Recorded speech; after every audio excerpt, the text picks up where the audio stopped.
In the dim light of Leo's restoration studio, the air hummed with an electric tension as he unwrapped the latest relic, a film canister, encased in the dusty remains of forgotten history. Unlike the others, this canister felt heavier, colder in his hands, as if it contained more than mere celluloid. It thrummed with a pulse of its own. The label, inscribed in a spidery script, read, "Harvest Home, Elias Finch, 1928. To Leo, an archivist devoted to rescuing decaying nitrate films from the clutches of time, this was more than an artifact. It was a potential holy grail, a lost silent film by the enigmatic Elias Finch, whose very name sent ripples of intrigue through the film community. Finch was a ghost, a shadowy figure who had crafted only 3 films, each shot amidst the lush, untamed landscapes of the Pacific Northwest. Utilizing a troupe of actors who seemed as much a part of the scenery as the trees themselves. His works were whispered about in hushed tones, described by critics as transcendentally unsettling and blasphemously beautiful. All it took was the disappearance of Finch and his cast after their last project for the films to be labeled as lost, buried beneath layers of time and mystery. As Leo peered into the film canister, a strange unease coiled in his stomach. The film carried a scent reminiscent of damp earth and something sweetly rotten, like apples left to spoil in a sunless cellar. With reverence, he loaded the fragile nitrate film onto his Steenbeck flatbed editor, each click of the mechanism resonating through the silent room. The film began innocently enough, with elegant title cards announcing a Harvest Home production. The opening frames depicted a serene community dressed in simple, late 19th century clothing, tending to an impossibly verdant valley bathed in soft, painterly light. Yet, despite the idyllic surface, there was an unsettling dissonance. The inhabitants moved with an eerie synchronized fluidity, their smiles too wide and their eyes disturbingly vacant. Leo felt the weight of their stares, the oppressive silence filling the room, punctuated only by the whir of the Steenbeck and his own rapid breaths. The narrative unfolded as a pastoral drama, the arrival of a handsome surveyor, a stranger who captured the heart of a local girl, inciting the ire of the community's stern elder. But as the tale progressed, the pastoral beauty curdled. The film's edits became jarring, transitioning abruptly to grotesque close-ups. Twisted tree roots, glistening innards of a split-open pomegranate, and the glassy eyes of a slaughtered pig. Each image was laden with visceral symbolism, hammering into Leo's psyche. Then, in the corner of his eye, he noticed the shadows creeping beyond the main action. Figures stood still within the dark recesses of the barn, their faces indistinct yet eerily wrong, too stiff, too angled.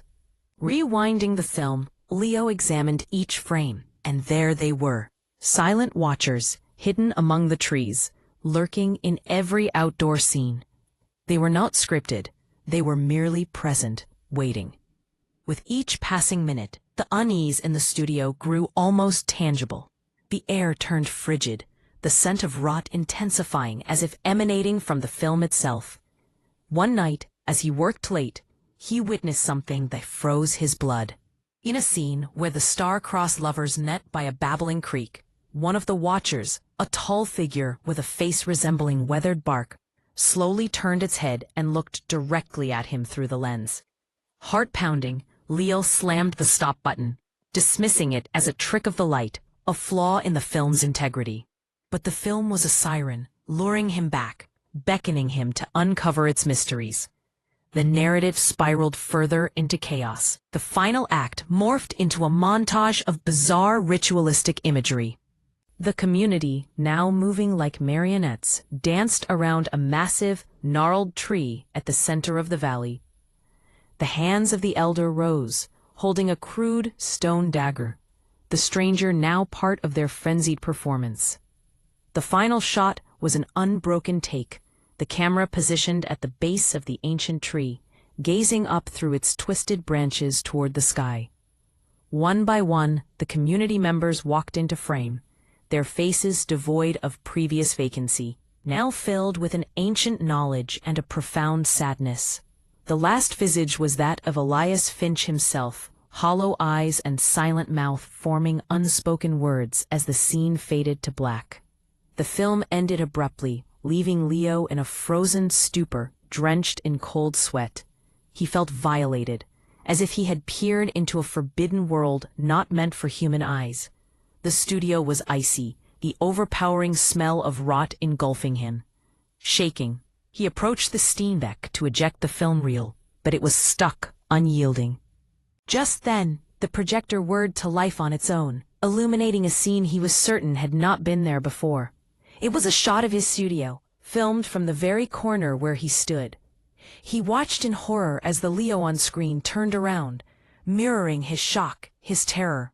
Behind him, reflected in the glass of a movie poster, stood the tall, bark-faced watcher from Harvest Home.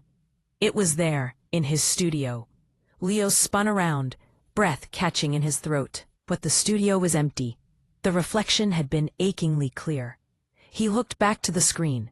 The image had shifted again, revealing a long shot of the very valley from the film, under a heavy gray sky. At the tree line, a crowd of people stood with their backs to the camera, beginning to turn in unison. He didn't wait to witness their faces. Panic surged through him as he ripped the power cord from the wall, plunging the room into darkness. Fumbling for his keys and phone, his only thought was to escape, to flee as far away as possible. Leo never returned to the studio. He had the building cleared, insisting the crew destroy the film canister and everything within. He moved across the country, changed his number, and attempted to bury the memory deep within his mind. For a while, it worked. Yet, the memory of the film became a persistent splinter, resurfacing in his thoughts. He began to see remnants of it, a still figure in crowds, a face in rain-streaked windows that vanished upon turning.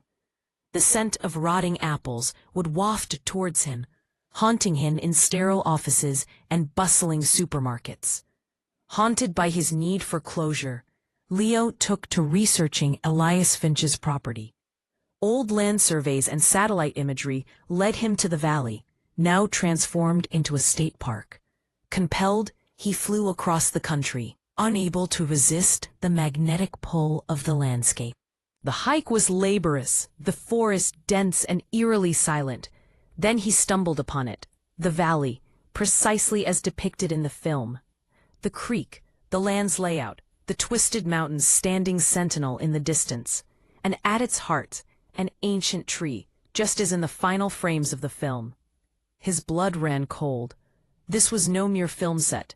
It was a record of something far more profound. As he approached the tree's base, his heart raced. The ground was uneven beneath his feet, littered with small, weathered objects partially buried in the loam. Kneeling, he brushed away dirt to uncover a tarnished silver locket, a rusted pocket watch, and a cracked porcelain doll, its eye missing. Artifacts, belongings. He scanned the base of the tree and noticed a single flat stone, darker than the rest, worn smooth by time. Clearing away the moss and debris with trembling hands, he revealed a list of names, each one a cast member from Harvest Home. At the bottom, freshly carved as though by an unseen hand, was his own name. A cry caught in Leo's throat as realization dawned. Elias Finch had not merely created a film. He had woven a ritual. He had bound his company to this place, to that tree, using the camera as a portal to capture not just their images, but their very essence. The watchers were not mere spectators. They were past audiences, drawn into the eternal cast of this cursed production.